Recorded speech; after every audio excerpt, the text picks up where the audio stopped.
Queridos hermanos, estamos iniciando nuestra jornada del día de hoy. Hoy celebramos la gran solemnidad del Sagrado Corazón de Jesús en este día. Y es tan importante reflexionar desde el libro de Ezequiel. Ezequiel que justamente nos habla de que yo les daré un corazón nuevo, les quitaré ese corazón de piedra. Entonces, aquí el Señor mismo se nos presenta como nuestro buen pastor. Dios mismo entonces que se pone al frente de su rebaño. ¿Qué nos dice la palabra del Señor en esta oportunidad, queridos hermanos? Dice, yo mismo en persona buscaré a mis ovejas. Esta es la misericordia entonces del Señor. Hoy en día nosotros justamente lo representamos al Jesús, ¿verdad? Con las tres luces que nos iluminan, ¿verdad? Ese Cristo que nos llama de nuevo, que nos irradia la fuerza, la luz, el entusiasmo. Anteriormente, con Margarita Alacoque, era ese corazón, ¿verdad?, de Jesús en la mano que se nos presenta. Es decir, te ofrezco mi vida, te ofrezco mi sentimiento, te ofrezco lo que yo soy. Nada, viene de esto. Yo mismo en persona, yo te voy a buscar, oveja perdida. Voy a seguir tu rastro, como sigue el pastor el rastro de su rebaño. A pesar de que te encuentres en esa situación, en ese problema, aunque te hayas alejado, te hayas perdido, seguiré yo el rastro de mis ovejas, las libraré, sacándolas de todos los lugares por donde se dispergaron. Es decir, en esos lugares de peligro. Entonces,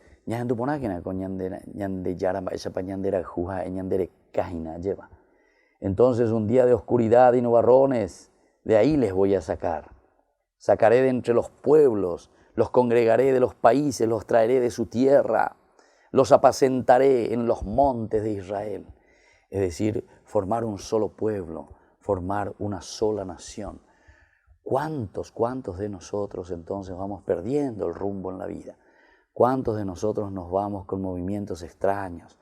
¿Cuántos de nosotros entonces vamos buscando, ¿verdad?, cosas así, cosas fuera, ¿verdad?, como para experimentar, para saber, para conocer.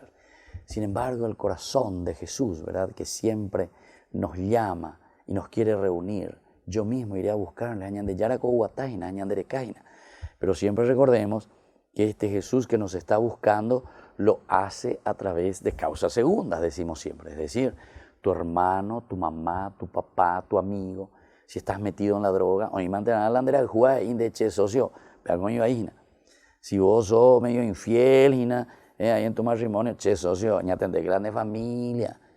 Si vos estás ahí metido en cualquier viroreíno, estudiate, aplazar porque te gusta la farra, socio, atendé que en el futuro tu vida, todo depende de lo que vos ahora vayas armando en tu vida. Bueno, y así. Y ese es el Jesús, el corazón de Jesús, es esa misericordia que se te ofrece. Ese Jesús que te recoge de nuevo, te reúne de nuevo, nos reúne a todos, pero siempre recuérdense que nos habla de una comunidad. Y que la bendición del Señor descienda sobre todos ustedes, el Padre, el Hijo y el Espíritu Santo. Amén.